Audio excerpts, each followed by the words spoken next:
बहुत सुंदर प्रदर्शनी देखिबार एबे अवसर मिलला। ओडिशार प्रदर्शनी टी बहुत भल होईची।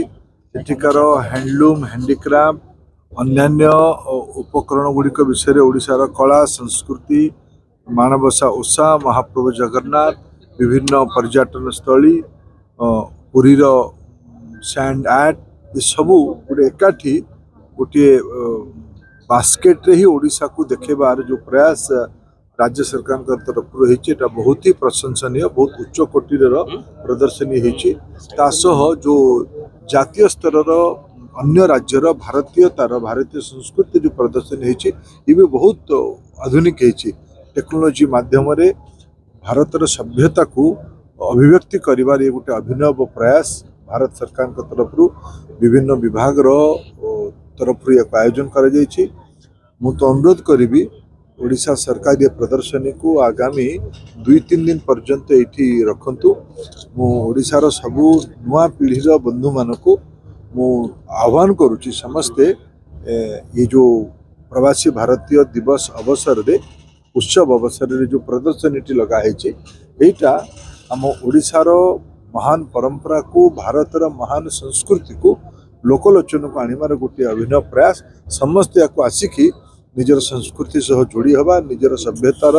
मूल केन्द्र को जीवा मते सब बहुत प्रभावित करला।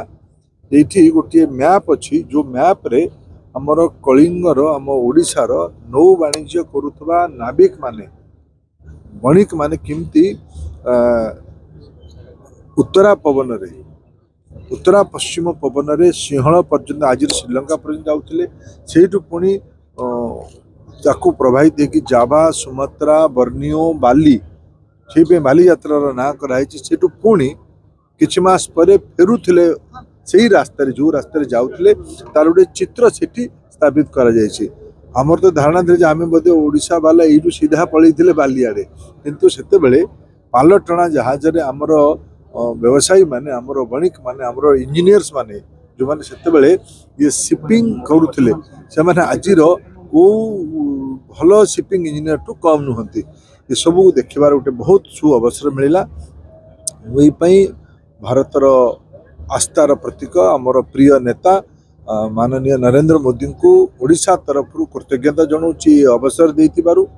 मु एठिकार को होस्ट आयोजक संयुक्त आयोजक ओडिशार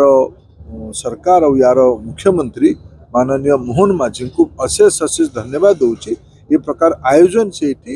करि पारथिबारु समस्त याकू आपण माने भी मोर सबु टीवी बंधु मान को अनुरोध समस्ते या गोटे डॉक्यूमेंट्री टाइप रो करिके आपण थरे देखाइले तो बहुत सेवा आम सभ्यतार संस्कृतिर देश पाई हबो। जो ऑब्जेक्टिव थिला से ऑब्जेक्टिव सफल होला आपन को कोन लागुछ मु तो बहुत प्रभावित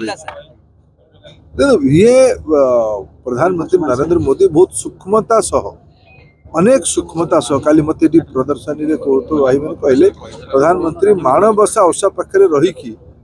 लंबा समय रही यार महत्व उद्देश्य परंपरा यार आध्यात्मिक आवश्यकता ये सब ऊपर पचारिक बुझुते ये प्रकार निश्चित भाव आम समस्त ए प्रकार घटना गुड़िक प्रेरित करुच्छे। सर आप आज बुलवा समय अनेक लोक प्रवासी लोक सहित आलोचना करुले ओडिया संस्कृति कला युववर्ग सहित मु गत काली गोटे कथार बहुत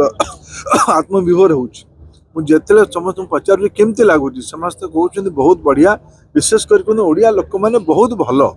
ये कौन सी भेदभाव नहीं कौन सी वैमनस्य नहीं ये एमाने हिंदी न कही पारला परे भी हिंदी बुझुचंती किंतु हिंदी कहवा लोकों को किंबा अन्य भाषा पंजाबी तेलुगु गुजराती इंग्लिश भाषा कहूवा लोक कौन विद्वेष ना तेणु ये आम ओडिया संस्कृति प्रति जो स्वीकृति यहाँ मत आज दिन में सबुठ प्रभावित करुछ।